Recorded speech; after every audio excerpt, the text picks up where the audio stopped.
UP STF ATS जिस हथियारों का करते हैं इस्तेमाल, कैमरे पर देखिए अपराधियों में खौफ का माहौल। किन हथियारों का होता है इस्तेमाल, कितने ताकतवर हैं ये हथियार, जानिए पूरी सच्चाई। ग्रेटर नोएडा के नॉलेज पार्क में India Expo Mart and Centre में चल रहे यूपी इंटरनेशनल ट्रेड शो में यूपी पुलिस का स्टॉल अलग ही सुर्खियां बटोर रहा है। यूपी पुलिस के wing, ATS, STF, cyber cell जिस तरह से एक्टिव है, उसकी तस्वीर कैमरे में कैद हुई है। ऐसे ऐसे हथियार दिखाई पड़ रहे हैं जो लोगों के होश उड़ा रहे हैं। स्टॉल पर रखे हाईटेक हथियार, तकनीकी उपकरण और लाइव डेमो देखकर लोग दंग हैं। प्रदर्शनी में स्नाइपर राइफल, MP5 सब मशीन गन, क्वाड बाइक, रोप लॉन्चर, पावर एसेंडर जैसे हथियार रखे गए हैं, जिनका इस्तेमाल यूपी एसटीएफ एटीएस के जवान करते हैं। ये हथियार कितने ताकतवर हैं, क्या है इनकी खासियत, हमारे रिपोर्टर अमित मिश्रा ने ये समझने की कोशिश की। उत्तर प्रदेश पुलिस किस तरीके से अत्याधुनिक हथियारों से लैस है और कैसे योगी की पुलिस जो है वो अपराधियों पर कहर बरपाती है, किन किन हथियारों का इस्तेमाल किया जाता है उत्तर प्रदेश पुलिस की तमाम यूनिट में, चाहे वो एसटीएफ यूनिट हो, एटीएस हो, और इसके साथ ही साथ 112 किस तरीके से काम करती है, उन सारी चीज़ों को आपको दिखाएंगे। एक एक हथियार जो है वो आज कैमरे पर आप देखेंगे कि कौन कौन से हथियार उत्तर प्रदेश पुलिस के जखीरे में हैं और उन हथियारों से कैसे अपराधियों की कमर तोड़ी जाती है। चलते हैं और दिखाते हैं आपको एक एक चीज़ें, कैसे अत्याधुनिक हथियारों के माध्यम से पुलिस जो है वो दुश्मनों और अपराधियों पर कार्रवाई जो है ये करती है। हमारे साथ एटीएस के कमांडोज हैं, इनसे बात करेंगे। ये कौन सा हथियार है और किस में इस्तेमाल इसको करते हैं, कितनी इसकी क्षमता जो है वो मारक क्षमता, कितनी दूरी पर आप लोग इससे चढ़ने? एक्चुअल में हथियार नहीं है, एक इक्विपमेंट है जो हमारे ऑपरेशनल में यूज होता है। इसमें हाई राइज बिल्डिंग पे कोई ऑपरेशन होता है, जैसे 2008 में ताज होटल वगैरह पे जिस तरह अटैक हो गया, तो उस समय कमांडोज को ऊपर जाने में दिक्कत होता है। दो ही रास्ता होता है, या सीढ़ी या हेलीपैड। तीसरा रास्ता ये है कि आप इसको रोप लॉन्चर बोलते हैं। आप रोप को ऊपर फेंक सकते हैं और रोप के सहारे हम बिल्डिंग पे या बिल्डिंग के किसी भी खिड़की, दरवाजे, किसी भी माध्यम से हम किसी भी फ्लोर पे एंट्री कर सकते हैं। क्योंकि हेलीपैड से हम अगर एंट्री करते हैं तो सिर्फ छत पे जा सकते हैं, नीचे से जाएं तो सीढ़ी कब्जा हो जाता है। तो उस हिसाब से हम इसको इक्विपमेंट को यूज करते हैं ताकि हम लोग ऑपरेशन में ये कितनी मंजिली की बिल्डिंग पर आप लोग आसानी से चढ़ सकते हैं? इसमें क्या क्या खास है, कैसे ये फंसता है वहाँ पर जहाँ भी आपको चढ़ना होगा? इसमें आपको ये एंकर देख रहे हैं, इसको हम इसमें CO2 गैस होता है। इस एंकर को हम लोग आगे से इसमें मजल में इसमें होल्ड करते हैं। उसके बाद हम यहाँ ट्रिगर आप सिस्टम देख रहे हैं, ये प्रेशर है। हमें जितनी ऊंचाई पर भेजना होता है, हम प्रेशर उतना हमें इसमें देना होता है और ट्रिगर दबाएंगे, उतनी ऊंचाई पे एंकर जाके फंस जाता है। फिर हम इसमें रस्सी लगाते हैं। रोप जो होता है लगभग 11 mm की यूज हम करते हैं और 11 mm की रोप लगभग 320 से 30 kg तक का वेट झेल सकती है, नायलॉन। बिल्कुल, देखिए अगर कोई बड़ी बिल्डिंग होती है, उसमें किसी तरीके की अगर आतंक घटनाएं होती है, उस पर चढ़ना होता है, तो उसके लिए इस्तेमाल किया जाता है और आसानी से कमांडोज जो है वो बड़ी बड़ी बिल्डिंगों पर चढ़ सकते हैं। चीज़ें अलग रखें हम लोग, जो खास चीज़ है इसको बायो बोलते हैं। इसका यूज हम लोग रेस्क्यू में भी करते हैं। जैसे अगर वाटर में, इसमें वाटर सेंसर अंदर आप देख सकते हैं लगा है। ये क्या होता है कि सेंसर से जब हम इसे लॉन्च करते हैं पानी में, जैसे कोई डूब रहा वगैरह, तो हम इसको सीधे हम उस व्यक्ति के पास लॉन्च करते हैं, तो ये अपने आप ओपन हो जाता है और एक गोल सा बन जाता है और उसको आदमी होल्ड अगर कर लिया तो हम उसको फिर खींच लेते हैं। और इसके बाद ये अगली अगर हम बात करें तो ये किस तरह का लॉन्चर है, कितनी इसकी मारक क्षमता है और कब इसका इस्तेमाल किन परिस्थितियों में किया जाता है? इसका एक्चुअल में बड़े टारगेट पे यूज किया जाता है। एंटी टैंक इसमें राउंड आते हैं, हाई एक्सप्लोसिव राउंड आते हैं, स्मोक आते हैं, इल्यूमिनेशन राउंड आते हैं। जब पूरी बिल्डिंग को अगर उड़ाने की भी बात आ जाए तब भी हम इसका यूज कर सकते हैं। ऐसा स्थिति कब बनती है कि जब लगे कि पूरी बिल्डिंग को ही उड़ाना है, कैसे? ऐसा स्थिति अभी तक तो हमारे उत्तर प्रदेश में नहीं बना है कभी। स्थिति ऐसे बनती है जब पूरे बिल्डिंग को जो है वो हॉस्टेज बना लिया गया हो, और हमारा उसमें अगर हॉस्टेज नहीं होता है, जैसे पूरी बिल्डिंग में अगर हम फायर करते हैं तो हॉस्टेज भी मरेगा। आतंकवादी हो या जी, केवल आतंकवादी हो, हॉस्टेज जब हम को रिलीज करा लेते हैं उसके बाद हम इसका यूज कर सकते हैं।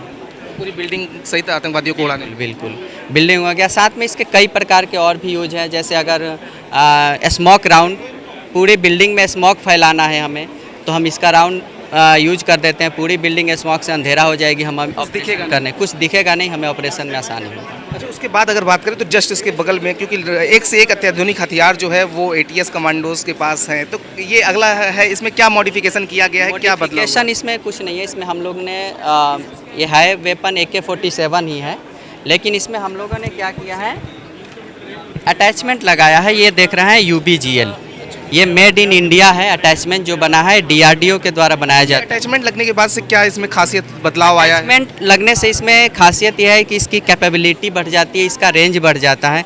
जैसे हम AK-47 से 300 मीटर तक फायर कर सकते हैं, जब हम UBGL को फायर करते हैं तो लगभग 400 मीटर तक फायर हम इससे कर सकते हैं। साथ में हम सिंगल शॉट फायर करते हैं ऑटो मोड पे, सिंगल राउंड। अगर एनिमी की संख्या ज़्यादा है तो हम पैरेलल दोनों एक साथ फायर कर सकते हैं। जैसे हम राउंड फायर सामने कहते हैं 5 से 7 एनिमी आ जाए, तो फिर उस दौरान कैसे ये काम? उसके लिए हम इस जो ग्रेनेड का यूज करते हैं, ठीक है, ये ब्रिज लोडेड यहाँ से इसमें लोड हो जाता है और राउंड से हम फायर कर रहे हैं। अगर हमको लगा कि उनकी संख्या ज़्यादा है तो उसमें हम फिर क्या करते हैं, इसको लोड करते हैं। लोड करने के बाद एक लॉन्च कर देंगे तो ये पूरे लोगों को एक साथ ख़त्म कर देंगे। तो ये देखिए, ये ऐसे ऐसे हथियार जो है वो अगर बात करें तो ATS के पास है, ATS कमांडोज, इसीलिए पल भर में जो दुश्मन है उसको निस्तो नाबूद कर सकते हैं। इसके बाद अगर आप बगल में देखेंगे तो दूसरा जो गन है वो है इसी तरीके से अत्याधुनिक गन जो है वो ATS कमांडोज की तमाम प्रदर्शनी में लगाई गई है, जिससे लोग देख रहे हैं। और अगला अगर हम बात करें तो जो बगल में है इसकी क्या खासियत है? इसको MP5 है। एक्चुअल हमारे पास जो वेपन है कुछ देसी और विदेश दोनों के कॉम्बिनेशन है। जैसे हमारे ये भी हमारे DRDO को ही बनी हुई है, ये हमारे मेड इन इंडिया है। इसमें जो ग्रेनेड लॉन्चर लगा है ये भी मेड इन इंडिया है। ये हथियार जो आप देख रहे हैं ये जर्मनी की बनी हुई है, जर्मनी की बनी है और वर्ल्ड की सबसे रूम इंटरवेंशन एक्यूरेसी के लिए बहुत अच्छी वेपन मानी जाती है। लगभग 70 to 80 कंट्रीज के जो स्पेशल फोर्स हैं इसको यूज करते हैं। कितनी दूर का टारगेट वो पहचानता है, कितनी दूर तक ये मारक क्षमता इसकी है? मारक क्षमता इसमें कोई खास बात नहीं है, मारक क्षमता सिर्फ 100 मीटर है, लेकिन एक्यूरेसी बहुत अच्छी है। एक्यूरेसी कैसे एक्यूरेसी क्लियर हो पाती है कि एक्यूरेसी कैसे? एक्यूरेसी ऐसी है जैसे एक नॉर्मल फायरर जो है फायर करता है तो अगर वो आपके पूरे चेहरे को, अगर पूरे चेहरे से सिर्फ आई को टारगेट करता है तो इसकी राउंड सिर्फ आई पे लगेगी। कैसे टारगेट करेंगे, क्या आप दिखा पाएंगे अगर देख सके? बिल्कुल, ये देखिए दिखाएंगे, ये खास है कि कोई अगर टारगेट है तो किसी अगर निश्चित चीज़ को अगर टारगेट किया जाएगा तो उसको आसानी से मारा जा सकता है, उसको मारकर गिराया जा सकता है। इस खास अगर है इसमें इसके लिए हम लोगों ने ये रिफ्लेक्स साइट लगाया है जिसमें एम करने की हमें कोई ज़रूरत नहीं होती है। जैसे हमें नॉर्मल साइट अगर नहीं लगा होता है तो एम करना होता है, इसमें एम करने की कोई ज़रूरत नहीं। हमें रेड डॉट देखना है, जिस पे रेड डॉट लग रहा है वही हमारा टारगेट। सामने वाले को पता चलेगा कि हमारे ऊपर ये निशाना जो है। यही तो इस वेपन की खासियत है और इस साइट की खासियत है कि इसमें सामने वाले को पता नहीं चलता है कि मेरे पे एम किया गया है। क्या आप देख सकते हैं इसको? जी बिल्कुल, अभी आप देख सकते हैं कि इसमें जो है रेड डॉट बिल्कुल, देखिए हम आपको दिखाते हैं कि किस तरीके से ये खास जो है ये है। और देखिए इसमें आपको ये रेड डॉट, अगर मैं किसी पे निशाना बना रहा हूँ तो उस पर रेड डॉट दिख रहा है और उससे टारगेट किया जा सकता है। हाँ, टारगेट जो है वो किया जा सकता है, आसानी से टारगेट कर किसी को भी जो दुश्मन है, एनिमी जो है उसको खत्म किया जा सकता है। और सबसे खास बात इसकी अगर करें तो ये पता नहीं चलता है कि सामने वाले को कि हम टारगेट किए जा रहे हैं। बाकी जो वेपन है उनमें जो साइटें, लेजर साइटें होती हैं, अगर हम किसी पे टारगेट करते हैं तो उसको फील हो जाता है कि मैं टारगेट हूँ और वो अपना पोजीशन चेंज कर लेता है। और हमारे में ये चीज़ नहीं है, हम अगर टारगेट किए तो सिर्फ हम ही जानते हैं कि हमारा टारगेट कौन है, टारगेट को पता नहीं होता है ये बात। अच्छा, इसके बाद कौन से और खास हथियार है? जैसे ये अगर आपकी बात करें तो ये क्या ये मूवमेंट करता है, कितनी डिग्री पर ये घूम सकता है, और कैसे ये अगर बात करें तो ये आगे पिस्टल दिख रही है, आगे ये लगा हुआ है, तो कैसे ये घूमता है, कैसे मूवमेंट करता है? इसमें आगे जो पिस्टल लगे उसमें कैमरे लगे होते हैं। ये मेनली हॉस्टेज सिचुएशन, कॉर्नर से अगर शूट करना हो, जिसमें इसमें भी यही खूबी है कि टारगेट आपको नहीं दिखे, टारगेट आपको दिखेगा लेकिन टारगेट को आप नहीं दिखेंगे। यानी हम अगर कॉर्नर पे बैठ जाते हैं तो हम गन को 62 डिग्री तक राइट और लेफ़्ट रोटेट कर पाते हैं। 62 डिग्री हमने रोटेट किया, उसके बाद इसमें के हम कैमरे में आप देख सकते हैं, फोकस कीजिए यहाँ। जी बिल्कुल, देखिए ये कैमरा जो है ये लगा हुआ है और ये जैसे ये मूवमेंट कैसे करता है?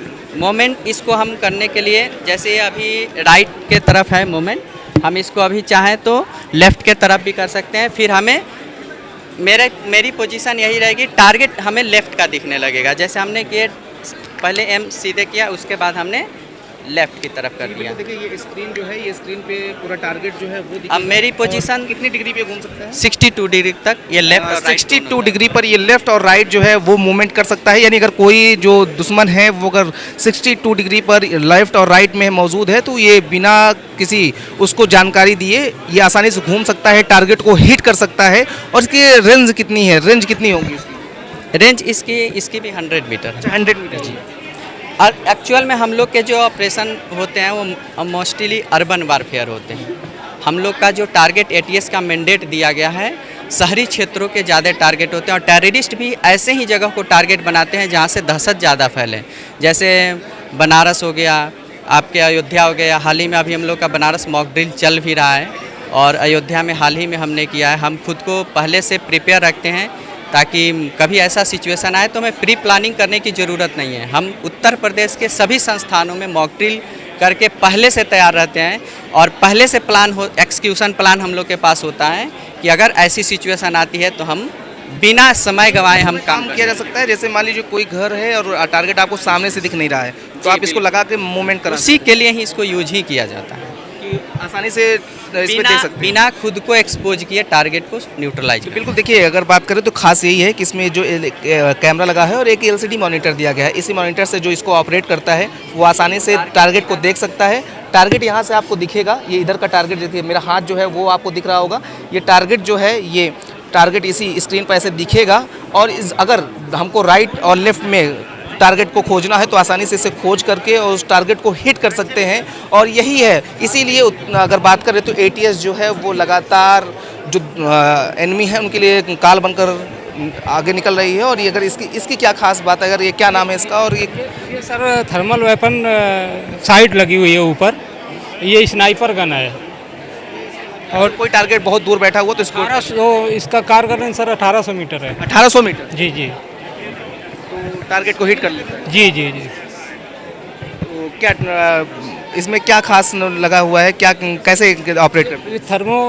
थर्मल मीटर साइट लगी हुई है इसमें, तो हम इसको जूम करके 1800 मीटर तक दिन या नाइट में सेट करके कारगर फायर डाल सकते हैं। तो बिल्कुल देखिए, अगर बात करें तो जिस तरीके से एटीएस में तमाम इस तरीके के कहते हैं हथियार, अत्याधुनिक हथियार है, वैसे ही एसटीएफ जो कि अब इस समय जो अपराधी हैं उनके लिए काल बनकर टूट रही है, तो किस तरीके से उनके पास अत्याधुनिक हथियार हैं और उन्हीं के हथियारों के माध्यम से किस तरीके से जो अपराधी हैं उनको ख़त्म किया जा रहा है। ये इस गन की खास बात करें तो क्या है इसकी खासियत और किस तरीके से ये टारगेट को हिट करती है, क्या रेंज है इसकी? सर इस गन का नाम है सीजेड स्कॉर्पियन। बिल्कुल नई गन है जो यूपी एसटीएफ के पास है, अभी इस समय हम लोग के पास है। इसका कारगर रेंज है 250 मीटर और इसके ऊपर ये जो लगा हुआ है ये थर्मल वेपन साइट बोलते हैं, जो रात के समय में हम 300 मीटर तक इस साइट के माध्यम से बिल्कुल अंधेरे में भी अपने ऑब्जेक्ट को डाउन कर सकते हैं। इस साइड से रात में भी साफ दिखेगा? जी बिल्कुल साफ दिखेगा आपको, थर्मल दिखेगा, जैसे ब्लैक हॉट टाइप कलर आते हैं कार्बन टाइप में कि ये कोई यहाँ पर नहीं ब्लैक हॉट जो बिल्कुल पहचान सकते हैं कि आदमी है, लेडीज है, जेंट्स है, बच्चा है, इतना पहचान सकते हैं? हाँ 250 मीटर तक बिल्कुल क्लियर आदमी पहचान सकते हैं इससे। और इससे इसमें आप रेडिकल बना हुआ है जिससे हम उसको टारगेट को किसको मारना है मैं मार भी सकता हूँ साथ ही साथ। बिल्कुल देखिए, यूपी एसटीएफ की बात करें तो जिस तरीके से यूपी एसटीएफ जब ऑपरेशन चलाती है उस दौरान दुश्मनों को तो मारती है, लेकिन खुद कैसे सुरक्षित रहती है, खुद की सुरक्षा के लिए भी जो इनके हेलमेट है वो काफ़ी हाईटेक हेलमेट है। और ये इस हेलमेट की खासियत अगर बात करें तो आप देखिए इसमें जो लाइट है वो नाइट विजन के लिए लगाया गया है। और ये हेलमेट खास है क्योंकि अपनी भी सुरक्षा जो है वो ज़रूर कमांडोज को देखनी होती है। ऐसे में इस हेलमेट की क्या खासियत है? सर ये 9 mm राउंड से प्रोटेक्ट करता है, ये 5 राउंड लगेगा तब भी ये पार नहीं होगा।